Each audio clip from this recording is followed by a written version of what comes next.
لا حول ولا قوة إلا بالله العلي العظيم. أعوذ بالله السميع العليم من الشيطان الرجيم. بسم الله الرحمن الرحيم. الحمد لله الذي لا يبلغ مدحته القائلون ولا يحصي نعماءه العادون ولا يؤدي حقه المجتهدون الذي ليس لصفته حد محدود ولا نعت موجود ولا أجل ممدود فطر الخلائق بقدرته ونشر الرياح برحمته واتدى بالصخور ميادان أرضه ثم الصلاة والسلام والتحية والإكرام على بشير النذير والسراج المنير حبيب إله العالمين أبي القاسم المصطفى محمد. اللهم صل على محمد وآل محمد وعلى آله الطيبين الطاهرين المعصومين المظلومين الغر الميامين لا سيما الإمام المبين بقية الله في الأرضين الحجة الثاني عشر الإمام المهدي المنتظر صلوات الله وسلامه عليه.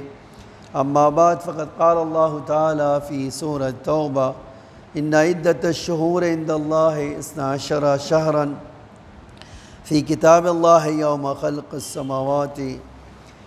خلق السماوات والأرض منها 4 حرم ذلك الدين القيم فلا تظلموا فيهن أنفسكم وقاتلوا المشركين كافة كما يقاتلونكم كافة واعلموا ان اللہ مع المتقین. عزیزان گرامی، ہم نے کل اس آیت کے بارے میں کہ اللہ نے 12 مہینے قرار دیے ہیں، اللہ نے اپنی کتاب میں 12 مہینے قرار دیا ہیں. جس دن سے زمین اور آسمان خلق ہوا اسی دن سے، اور اس میں سے 4 مہینے حرمت کے ہیں، ان کا احترام، ان کی عزت، ان کی توقیر کرنا ضروری ہے. پھر اللہ کہہ رہا ہے سچے دین کی پہچان بھی یہی ہے. سچے دین کی پہچان یہ ہے کہ جو مہینے اللہ نے حرام قرار دیے ہیں ان کا احترام کیا جائے، ان کی عزت کیا جائے. احترام کیا ہوگا؟ دیکھیے یہ بڑا عجب جملہ ہے جو آج ہمارے موضوع سے تعلق رکھتا ہے. فَلَا تَظْلِمُوا فِيهِنَّ أَنفُسَكُمْ. جب یہ حرمت والا مہینہ آئے تو کسی پہ ظلم نہ کرنا. اچھا، اس سے کیا آپ یہ سمجھتے ہیں بقیہ حرام مہینے تو ظلم کریں؟ نہیں میرے بھائی، یہ نہیں کہنا چاہتا. اللہ کیا کہنا چاہتا ہے، ہر مہینے کی اپنی ایک عظمت ہے، اپنا ایک احترام ہے، لیکن جس طرح ہر شے میں ایک دوسرے سے فضیلت رکھتی ہے. آج ہم ایک انسان کو دوسرے انسان کو جانتے ہیں کہ یہ بافضیلت ہے. آج ہم جانتے ہیں کہ دنیا میں ہمارے امام کا کوئی مقابلہ نہیں کر سکتا، تو اس کا حساب کتاب الگ ہے. آپ ہر آدمی کی طرح تھوڑی امام کو ٹریٹ کر سکتے ہیں. اگر امام آئے گا تو آپ کہیے کہ مولا جس طرح دوسرے آتے تھے اسی کرسی بیٹھ جائیے، آپ بیٹھ جائیے. یہ اصلا پروٹوکول کے خلاف ہے. اللہ چاہتا ہے، آپ کبھی دیکھیے یہ اللہ کی اسی سورہ حجرات میں قرآن میں کہا، اگر تم میرے نبی کے سامنے خالی آواز بلند کر دو سارے اعمال تمہارے برباد ہو. تو آپ احترام دیکھیے کس حد تک. تو اگر ہمارا امام آئے تو اس کے سامنے بھی بات کرنا الاؤڈ نہیں ہوگا بلند آواز. اسی طرح اللہ چاہ رہا ہے، اللہ کہتا ہے کہ جو مہینے احترام والے ہیں ان میں انسان اپنے آپ کو زیادہ سنبھال کے رکھے. دوسرے مہینے میں بھی گناہ نہیں کرنا ہے، دوسرے مہینے میں بھی ظلم نہیں کرنا ہے، لیکن جب یہ مہینہ احترام والے آئے تو اسپیشلی تم کسی کے ساتھ برائی نہ کرو. کیوں؟ اس لیے کہ اگر اس مہینے کے تم نے قداست کو توڑ دیا تو تمہارا جرم بڑا ہوگا، تمہاری سزا زیادہ ہوگی. ٹھیک ہے، اب یہیں سے آپ آج ہم ماہ مبارک کے اس 27ویں ایپیسوڈ میں پہنچ گئے، اب اس ماہ مبارک میں اسی لیے آیا کہ روزے کا مطلب خالی بھوکا رہنا نہیں ہے، پیاسا رہنا نہیں ہے۔ بھوکا اور پیاسا تو وہ بھی رہتا ہے جس کو کھانا نہیں ملتا، تو کیا آپ کہیں گے وہ روزے سے ہے؟ نہیں، وہ روزے سے نہیں ہے۔ بلکہ کیا مطلب ہے؟ مطلب یہ ہے کہ اس روزے کی حالت میں آپ کسی کے خلاف کوئی کام نہ کریں، کسی کی معصیت گناہ نہ کریں۔ ایک جملہ میں نے شاید اس میں کہا تھا، اتنی روح کو بلند اپنے کر لیں اس روزے میں کہ آپ کے ذہن میں گناہ کا تصور پیدا نہ ہو۔ اس کو کہتے ہیں کیا؟ کہ آپ نے احترام کیا روزے کا۔ اسی لیے آیا ہے حدیثوں میں کہ اللہ کہتا ہے روزہ میرے لیے ہے تو اس کا ثواب میں دوں گا، کوئی اور؟ تو کیا اس کا مطلب ہے کہ دوسری چیزوں کا ثواب اللہ کے علاوہ کوئی دے؟ نہیں، اسپیشلی اللہ نے کیا کہنا ہے اس کی عظمت بتانے کے لیے۔ تو ایک چیز یہ ہے کہ ہم بہت سارے جو اللہ نے اماموں نے ہمارے مقدسات بتائے ہیں، مقدسات یعنی جن کا احترام کرنا ضروری ہے، وہ چیزوں کا جب وقت آئے تو ہمیں ہر چیز سے ہٹ کر انہیں دیکھنا چاہیے۔ آج اسی لیے ہمارے بزرگ کہتے ہیں کہ بھئی شاعر اللہ جب محرم کا آ جائے اور تبرکات آئیں تو آپ احترام کیجیے۔ کیوں؟ کہتے ہیں اس لیے کہ اگر آپ نے احترام نہیں کیا تو آپ نے ان کے ساتھ ناانصافی کی، ظلم کیا ہے ان کے ساتھ۔ ٹھیک ہے؟ تو یہ جو ہے مقدسات خالی محرم سے ہی مخصوص نہیں ہے۔ آج شب قدر جب آتی ہے، ایک روایت کے مطابق 27 بھی شب قدر میں ہے، تو اللہ چاہتا ہے کہ اسپیشل احترام کریں آپ، میں اسپیشل احترام کروں۔ اب احترام کیسے ہوگا؟ کہ میں عام طور سے راتوں میں سو جاتا ہوں، اس کا ایک احترام ہے۔ نہیں، اب عبادت کی رات آئی ہے تو میں جاگوں گا۔ اب اگر عبادت کی رات آئی ہے تو میں عبادت کروں گا، میں استغفار کروں گا، نماز پڑھوں گا، تلاوت قرآن میں گزاروں۔ یہ احترام، اسی لیے ہر چیز کا احترام اپنا ایک جو ہے سلیقہ رکھتا ہے، ایک ہنر رکھتا ہے، ایک ادب رکھتا ہے۔ پھر اس کے بعد دیکھیے قرآن ہے یہ وَقَاتَلُوا الْمُشْرِكِينَ كَافَّةً، لیکن اگر کوئی مشرک آپ کے اوپر حملہ کر دے، اگر کوئی مشرک آپ کو اس 4 مہینے میں جنگ چھیڑ دے، آپ کے خلاف آپ کے شہر میں گھس آئے، آپ کی چیزوں کو برباد کر دے، آپ کی عزت اور ناموس کی بات آ جائے، تو پھر آپ اے اللہ کے رسول جس طرح یہ مشرکین سارے آپ سے لڑنے آئے ہیں، آپ بھی ان سارے مشرکوں سے لڑیے، ان سے جنگ کیجیے، ان سے جہاد کیجیے۔ پھر اللہ کہتا ہے بڑا عجب جملہ ہے وَاعْلَمُوا أَنَّ اللَّهَ مَعَ الْمُتَّقِينَ، اور پھر اللہ کہتا ہے جان لیجئے جو احترام کرنے والے ہیں نا اللہ ان کے ساتھ ہے، جو اللہ کا حکم ماننے والے ہیں نا اللہ ان کے ساتھ ہے۔ اللہ ان کے ساتھ نہیں ہے جو اللہ کے احکام کو پامال کرتے۔ اس سے یہ بھی ایک انسان کو پتہ چلنا چاہیے کہ اسلام جو ہے کسی کو بھی اپنے مقدس چیزوں کی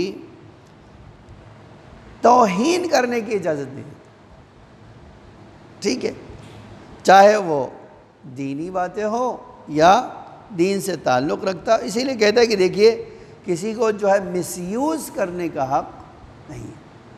آپ اگر مقدس دینی ہے تو آپ کو احترام کرنا ہے۔ خوب، اور یاد رکھیے ایک جملہ اللہ جو کہہ رہا ہے کامیابی چاہتے ہو تو تقوی کے بغیر ممکن نہیں۔ خوب، یہاں سے آ جاتے ہیں دوسری آیت میں جاتے ہیں، کل ہم نے اس پر بات کر لیا تھا۔ دوسری آیت پہ جاتے ہیں، یہ آیت ہے انما النسیء زیادۃ فی الکفر یضل بہ الذین کفروا یحلونہ عاما ویحرمونہ عاما لیواتئوا عدۃ ما حرم اللہ فیحلوا ما حرم اللہ زین لہم سوء اعمالہم واللہ لا یہدی القوم الکافرین۔ اس میں نسیہ جو کہا جاتا ہے، نسیہ اور نسیہ جو ہے وہ کہتے ہیں کوئی چیز لے لینا اور اس کا پیسہ بعد میں دینا، ٹھیک ہے، کوئی چیز لے لینا اور اس کا پیسہ بعد میں دینا، اس کو کہتے ہیں ادھار۔ آج ہم جانتے ہیں ادھار لینے کا مطلب یہی ہے کہ آپ چیز تو لے لیجئے، پیسے بعد میں دیجئے۔ اللہ کہہ رہا ہے اگر کوئی انسان، کوئی بھی انسان نسیہ کرتا ہے، یعنی کیا نسیہ کرتا ہے؟ یعنی اللہ نے 4 مہینے حرام بتا دیے، ذی-القعدہ، ذی-الحجہ، محرم اور رجب۔ آپ کیا کریں؟ آپ کریں نہیں، میں رمضان کو جو ہے حرام مہینہ قرار دوں گا اور محرم کو حلال۔ اللہ کہہ رہے یہ نسیہ ہے، یہ جو تم کیا ہے، پیسہ بعد میں دینا اور چیز پہلے لینا چاہ رہے ہو، نہیں، یہ نہیں ہو سکتا۔ اسی لیے آپ دیکھیے اللہ کہہ رہا ہے نسیہ کرنا یعنی اپنی طرف سے کوئی چیز ایسا ریپلیسمنٹ کر دینا جو اللہ نے کہا ہے اس کو بدل دیا جائے۔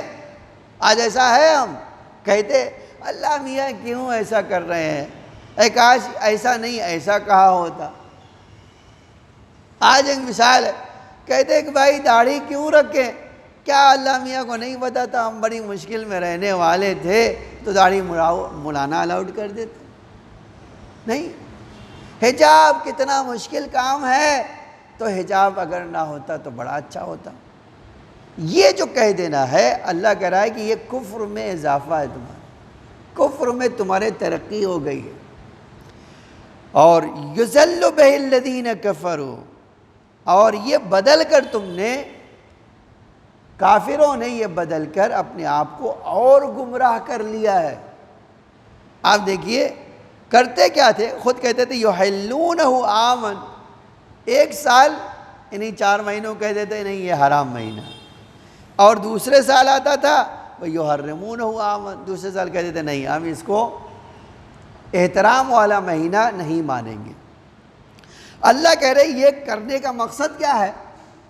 کہتے ان کا مقصد یہ تھا لِيُوَاطِئُوا عِدَّةَ مَا حَرَّمَ اللَّهُ، کہتے یہ جو ہے اس مہینوں کو اس مہینے میں بدل دینا، اس مہینے کو اس مہینے میں بدل دینے سے ان کا مقصد یہ تھا کہ جس چیز کو اللہ نے حرام قرار دیا اس کو اپنے پیروں تلے رونت دیں، اس کا احترام ختم کر دیں۔ یہ اللہ کے گناہ آج ہم دیکھتے ہیں واقعہ، آپ دیکھیے کتنے لوگ ہیں جو کتنی جو ہے جرأت سے گناہ کرتے ہیں اور کوئی شرمندگی نہیں ہوتی۔ اللہ کیا کہہ رہا ہے؟ کہتے یہ لوگ وہ ہیں جو اللہ کی حرام کردہ چیزوں کو اپنے پیروں تلے رون دینا چاہتے ہیں، لیکن جان لیں آپ جو ایسا کر رہے ہو، اللہ کیا کہہ رہا ہے؟ فَيُحِلُّ مَا حَرَّمَ اللَّهُ، جس کو اللہ نے حرام قرار دیا اس کو حلال سمجھ رہے ہو، اس کو حلال قرار دے رہے ہو۔ یاد رکھو زُيَّنَ لَهُمْ سُوءُ أَعْمَالِهِمْ، شیطان نے انہیں دھوکہ دے دیا، شیطان نے ان کے اعمال کو اچھا کر کے دکھا دیا، نتیجے میں کیا ہے؟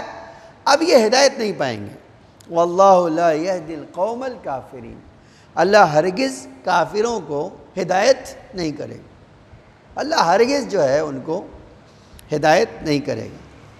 اب آپ کبھی چند پیغام کی طرف گزارتا ہوں کہ اسی لیے جو پہلی والی آیت تھی نا کہ احترام کرنا ضروری ہے، آج آپ دیکھیے اگر آپ ان مقدسات کا احترام کریں گے تو آپ کبھی بھی ان کی مخالفت نہیں کریں گے۔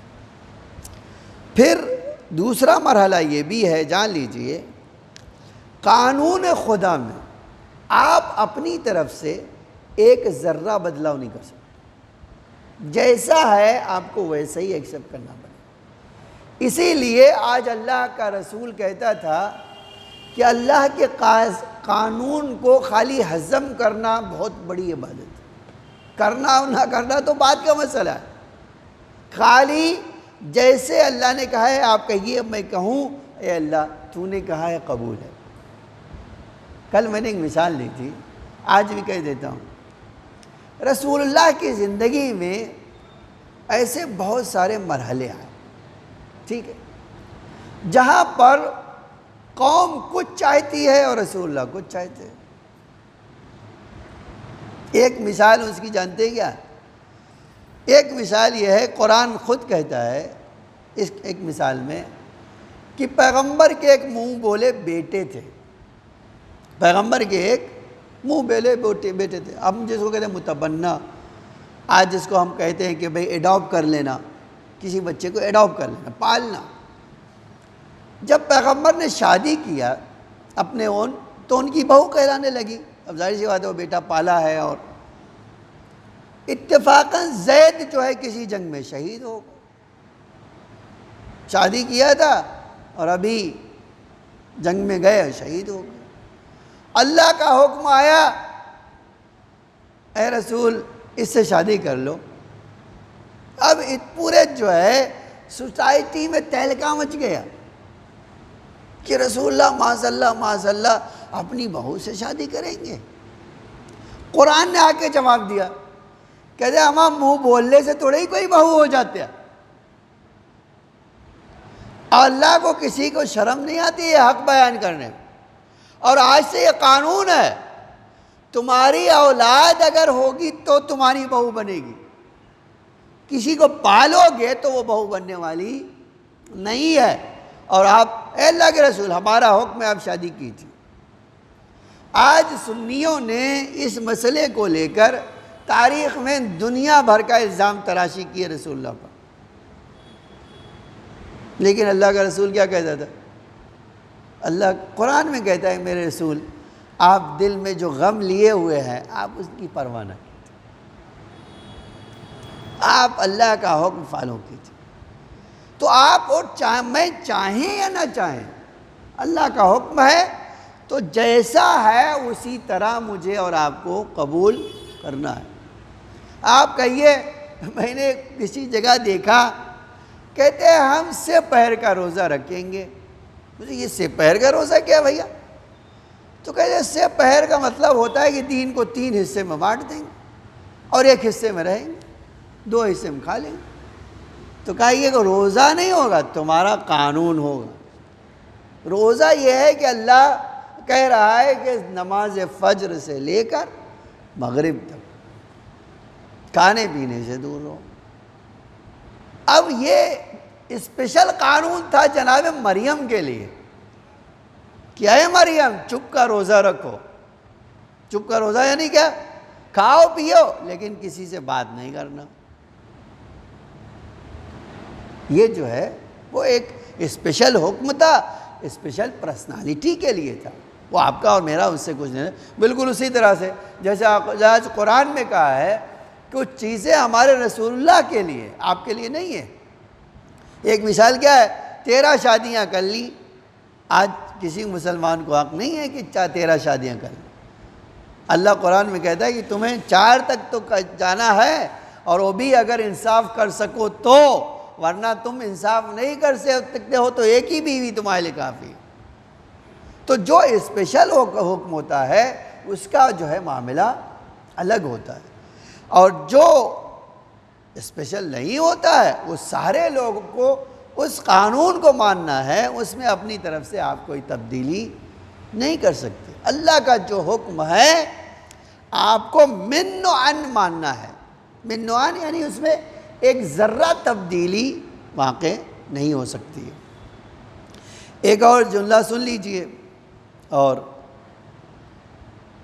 جس طرح ایمان کے درجات ہیں نا، آج ہم کہتے ہیں کہ پیغمبر نے فرمایا اے سلمان تم 10ویں درجے میں فائز ہو، ابو ذر 9ویں درجے میں فائز ہے۔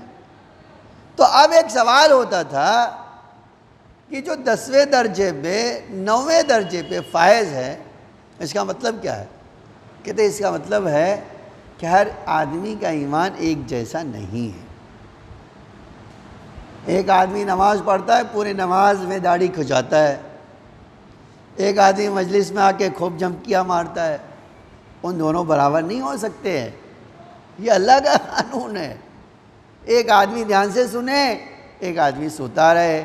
آپ کہے دونوں تو آئے تھے مجلس میں، نہیں میرے بھائی، دونوں میں بہت فرق ہے۔ تو اسی طرح جو ہے، جس طرح ایمان کے درجات میں فرق ہے، اسی طرح کفر کے درجات میں بھی فرق ہے۔ آپ دیکھیے اللہ نے اس آیت میں کہا ہے کہ جو لوگ قانون خدا کو تبدیل کر دیتے ہیں وہ بڑے کافر ہیں، ان کے کفر کے درجات میں اضافہ ہو گیا۔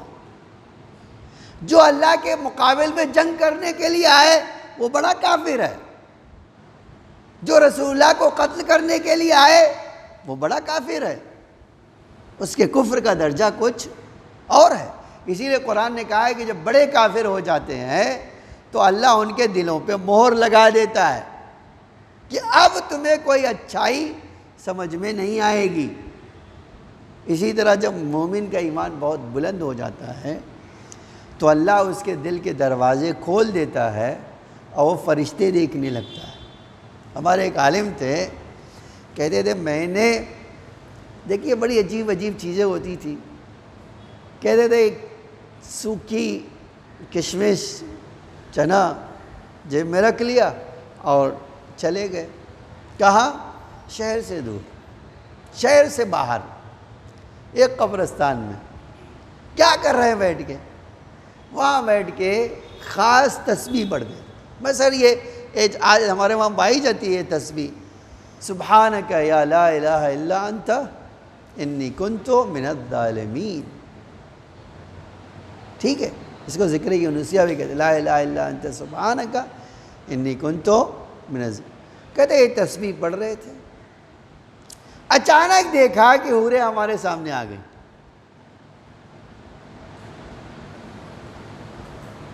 اب حور کو دیکھنا تو کوئی معمولی بات نہیں ہے، وہ بھی اس دنیا کی مخلوق نہ ہو، اس دنیا کی ہو۔ اللہ نے پردہ ہٹا دیا۔ کہتے ہیں لیکن ایک ان کو ایسی شکل میں دیکھا تو بڑی شرم آئی ہمیں۔ کیا شکل میں دیکھا؟ کہا دیکھا وہ کپڑے ہی نہیں پہنے ہوئے، فوراً آنکھ بند کر لیا۔ اب جا کے استاد سے کہا کہ استاد بڑی عجیب بات ہے، یہ دیکھا تو میں نے پردہ توڑ دیا لیکن اس شکل میں دیکھا۔ فرمایا ابھی تک تمہارے دل میں لالچ موجود ہے، جس دن لالچ ختم ہوئی اس دن تم انہیں پردے کی حالت میں دیکھو گے۔ دیکھو کتنی عجیب بات ہے نا، ایک انسان کے دل میں ایک عیب ہے، اس کا اثر اس دنیا میں بھی پردہ ہٹنے کے باوجود بھی ہوتا ہے۔ یہ ہے ایمان کا بڑا رتبہ۔ تو آپ جان لیجئے جس طرح کفر کے درجات ہیں اسی طرح ایمان کے بھی درجات پائے جاتے ہیں، اور کوئی انسان اپنی مرضی سے اگر چاہتا ہے تو اس کو کیا کرنا پڑے گا؟ دیکھیے یہ بات یاد رکھیے گا کہ آپ اپنی مرضی چلا تو سکتے ہیں کسی جگہ پر، لیکن اپنی مرضی اگر دین میں چلا کر کامیابی پانا چاہتے ہیں تو خالی سوائے جھوٹ کے، سوائے آپ کے تصور کے کچھ نہیں ہوگا، آپ کو کچھ بھی ملنے والا نہیں۔ ایون آپ کے کام کا کوئی ثواب ہی نہیں ملے، کچھ نہیں ملے۔ کیوں؟ اس لیے کہ آپ نے وہ کام کیا ہے جو اللہ نہیں چاہتا، آپ چاہتے ہیں۔ اللہ تو وہ چاہتا ہے جیسا کہا ہے ویسا کرو۔ خوب، اس کے بعد ایک چیز اور آپ دیکھیے، یہ اللہ تعالیٰ جو ہے، اس کے بعد ایک جملہ ہے آپ دیکھیے، اور دنیا سے لگاؤ کس کے ہوتا ہے؟ قرآن کہتا ہے کہ دنیا سے لگاؤ ان لوگوں کو ہے جو بہت کم ہمت رکھتے ہیں۔ جانتے ہیں اس کی وجہ کیا ہے؟ دیکھیے بلندی پر پہنچنا ہو، بس ایک پہاڑ پہ چڑھنا ہو، آپ خالی وہ پہاڑ کی بلندی دیکھ کر ارے یار اتنے اوپر، آپ کبھی اس چوٹی تک پہنچ سکیں گے؟ آپ اس کو آدھا بھی نہیں جا سکیں گے۔ لیکن میں واقعی سلام کرتا ہوں، دیکھیے اس کو کہتے تھے ہمت۔ ایک ایرانی لڑکی کا پیر کٹ گیا کسی حادثے میں، نقلی پیر لگایا، ایران سے آئی، کہا کہ میں جو ہے انڈیا میں سب سے بڑا، آپ جانتے ہیں دنیا کا سب سے اونچا پہاڑ ہے ایوریسٹ، کہا اس کو چڑھوں گی. ارے یہ لنگڑی ایوریسٹ پہ چڑھے گی نقلی پیر کے ساتھ؟ اصلی پیر کے ساتھ تو بڑے بڑے مرد نہیں چڑھ پاتے ہیں. لیکن ہمت دیکھیے اس کی، اس نے کہا میں چڑھوں گی. اور درد تو ہوا، تکلیف تو ہوئی، اتنا لمبا کئی کلومیٹر اوپر چڑھنا، وہ بھی اوپر چڑھنا بغیر کسی سہارے کے چڑھنا. لیکن اس لڑکی نے جا کر وہاں اپنے ملک کا پرچم پھہرا دیا. اس کو کیا کہتے ہیں؟ اس کو کہتے ہیں ہمت اگر ہے تو انسان پیر بھی کٹا ہو تو وہاں پہنچ سکتا ہے نا. اب اسی طرح جو اللہ کہتا ہے کہ آخرت کی بلندیوں تک پہنچنے والا وہ نہیں ہو سکتا ہے جو دنیا میں خالی دنیا کی چیزوں سے دل لگائے بیٹھا ہو. کیوں؟ اس لیے کہ اس کی ہمت بڑی چھوٹی ہے. آج یہی بالکل قانون ہے کہ اللہ نے ہمیں ایک ٹارگیٹ دیا ہے، کہا ہے اس کو اچیو کرو. کیا ہے؟ ایمان کے بلند ترین درجے میں فائز ہو جاؤ. کیسے فائز ہو جاؤں میں؟ جواب یہ ہے کہ اللہ نے وہ قانون بتایا اس پہ عمل کرو، اور اپنے دل میں 100% اس جو ہے قانون کو ہضم کر لو کہ اللہ نے کہا ہے. آج ہم یہ جملہ جب دیکھتے ہیں کہ اللہ نے کہا قرآن شفا دیتا ہے، تو ایک انسان کی ہمت یہ ہونا چاہیے میں قرآن سے شفا لے لوں گا. اللہ نے کہا ہے تو یہ ہے، ایسا تو نہیں ہے کہ خالی جو ہے ایک تھیوری پیش کر دی ہے، اس کا کچھ حقیقت سے تعلق نہیں، ایسا تو ہے نہیں. تو جب ہے تو ایک بلند ہمت والے کی ساری ہمت یہ ہے کہ اس چیز سے وہ چیز کو حاصل کرے. اگر قرآن نے کہہ دیا ہے کہ میں یہ قرآن جو ہے وہ کتاب ہے جو حق و باطل کو الگ کر دے گا، تو میرے پاس طاقت ہونا چاہیے قرآن پڑھ کے حق اور باطل کو الگ کر سکوں. ٹھیک ہے، یہ جو ہے اللہ کا قانون ہے، اور اس قانون کے اوپر ہر آدمی کو عمل کرنا چاہیے اس کے اوپر. اسی لیے اگر ترقی کرنا ہے نا تو اس کے بغیر ممکن نہیں ہے. اور ایک اور چیز جان لیجئے، اللہ کہتا ہے کہ دنیا بہت چھوٹی چیز ہے اور اس چھوٹی چیز سے تم دور رہو، تم بڑی چیز کے بارے میں جاؤ، بڑی چیز کے بارے میں فکر کرو.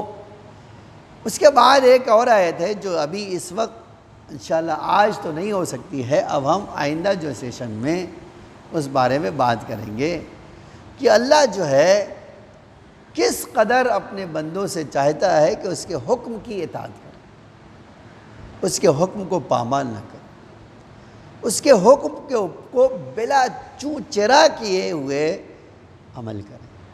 اگر کر سکے، آج یہی ایک جملہ سن لیجئے اور بات سمیٹ لیتا ہوں. وہ کیا ہے کہ دیکھیے ائمہ ہمارے جب آئے اس دنیا میں تو ایک خاص میسج اور خاص پیغام لے کر آئے، اور ان ائمہ نے اپنے چاہنے والوں کو ایک خاص چیز تعلیم دی. فرمایا تم اگر ایگزیکٹلی ہمارے پیچھے پیچھے چلے نا تو تمہارا ایک قدم دنیا میں رکھو گے، دوسرا جنت میں ہوگا. اتنی بلندی تمہیں مل جائے گی. لیکن شرط کیا ہے کہ جب تم یہ قدم رکھ رہے ہو تو ایگزیکٹلی تمہارا قدم امام کے قدم کے پیچھے پڑے. یہ بڑی عجیب چیز ہے. امام کے ہمراہ ہونا یہ بہت بڑا کمال ہے. اسی لیے ایک جملہ تاریخ میں پڑھتا ہے، دیکھیں انسان کو جو ہے حواریوں کے بارے میں، جناب عیسیٰ کے حواریوں کے بارے میں ملتا ہے کہ بڑے آسانی سے وہ دریا پہ چلے جاتے تھے، بڑی بڑی دریا پہ پیدل چلتے ہوئے چلے گئے. نہ انہیں کشتی کی ضرورت ہے، نہ ہی تیرنے کی ضرورت ہے، پیر بھی گیلا نہیں ہوتا تھا ان کو. آپ سوچئے پانی پہ پیر رکھے انسان گیلا نہ ہو، یہ کیسے ہو سکتا ہے؟ لیکن جناب عیسیٰ نے ایک دن ان سے کہا آؤ میں تمہیں بتاتا ہوں اس کا فارمولہ کیا ہے کہ آپ پانی پہ آسانی سے چل سکتے ہیں. کیا فارمولہ؟ کہو اس عقیدے کے ساتھ کہ عیسیٰ نبی ہیں ہمارے، بسم اللہ الرحمن الرحیم، چلو آ جاؤ، بس یہ عیسیٰ ہمارے نبی ہیں، یہ پورا یقین ہے، اور بسم اللہ الرحمن الرحیم کہہ کے دریا میں چلے آؤ۔ اب 11 آدمی اور خود جناب عیسیٰ، سب آرام سے چل رہے ہیں۔ انہی میں سے ایک بڑا نٹکھٹ آدمی تھا، اب وہ بھی جب چلنے لگا دیکھا کہ ارے ماشاءاللہ جناب عیسیٰ چل سکتے ہیں، میں بھی چل سکتا ہوں۔ اس نے کہا واہ واہ، یہ نبی ہو کے چل رہے ہیں، میں عام آدمی بن کے چل رہا ہوں، بس ڈوبنے لگا۔ جیسے ہی یہ خیال آیا وہ ڈوبنے لگے صاحب۔ اب جب ڈوبنے لگے تو چلائے کہ اے نبی خدا میں تو ڈوب رہا ہوں۔ فرمایا پھر سے وہی عقیدہ ریپیٹ کر لو، تم ڈوبنے سے بچ جاؤ گے، آسان راستہ تمہیں بتا دیتا ہوں۔ کہ کیا نبی خدا؟ کہاں بالکل، تم نے ایک بھیانک غلطی کی ہے، تم نے ایک بہت بڑی غلطی کی ہے، اپنے آپ کو عیسیٰ کے برابر سمجھنے لگے، اما جو عیسیٰ کی خاک نہ ہو آپ اس کو عیسیٰ سمجھنے لگے، تو تم جان لو کہ تمہاری کوئی حیثیت نبی کے مقابل میں نہیں ہے۔ عزیزان گرامی، بس بات سمیٹ لیا میں نے۔ ولی خدا کی ہمراہی بہت بڑا کمال ہے، اسی لیے شاید کربلا میں ہر آدمی کے لیے رکنا آسان نہیں ہوا، بہت سارے لوگ آئے اور بھاگ گئے۔ حتیٰ امام کا یہ جملہ تاریخی آج موجود ہے، تاریخی جملہ یہ موجود ہے۔ ایک صاحب آئے، کربلا میں آئے، مولا آپ کے ساتھ رہوں گا، ٹھیک ہے، ایک دن پیاسا رہنا ہوا، مولا اجازت دیجیے چلا جاؤں میں۔ کربلا میں ایسے لوگ بھی ہیں ایک دن کی پیاس نہیں برداشت کر سکے اور کربلا سے چلے گئے۔ امام نے وہیں کربلا میں جب صدائے استغاثہ بلند کیا تو وہیں بہت سارے ایسے صحابی تھے جو صدائے استغاثہ پر لبیک کہتے ہوئے دور سے چلے آئے۔ انہی صحابیوں میں سے کچھ تھے جن کو امام نے خط لکھ کے بھیجا۔ آپ کبھی دیکھیے ان کی کتنی بڑی حیثیت تھی، کہ کتنا بڑی ویلو تھی، کہ حسین کے چاہنے والے ہزاروں تھے اس زمانے میں بھی۔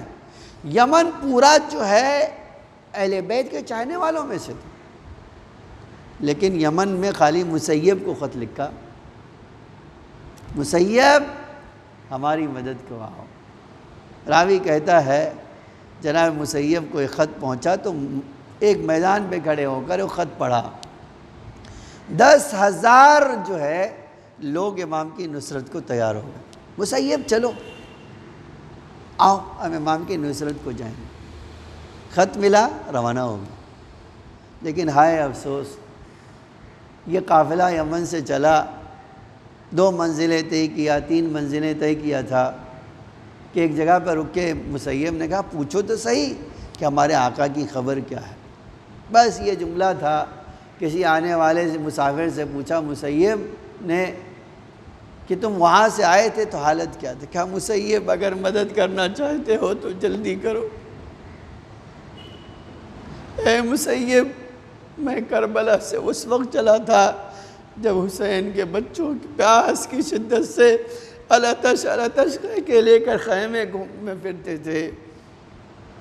اے مسیب جلدی کرو، اصحاب حسین کربلا میں شہید ہو گئے۔ لو ارباب عزا ایک ایسے مرحلے پہ پہنچے، بس 2 جملہ اور مجلس ختم کر لیا میں نے۔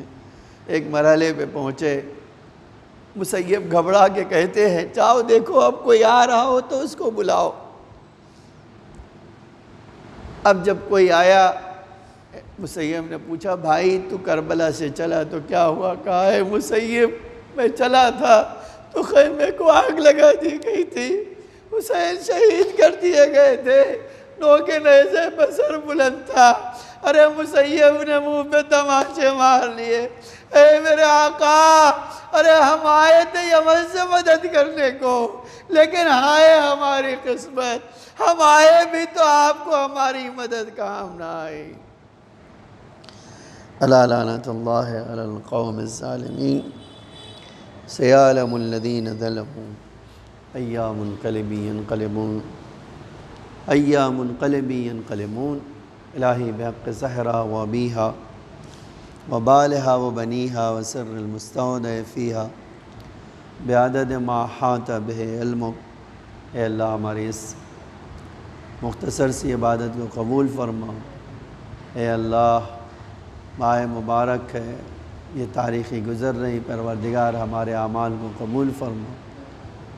اے اللہ ہماری نماز، دعا، مناجات، استغفار، تلاوت قرآن، ان ساری عبادتوں کو قبول فرما۔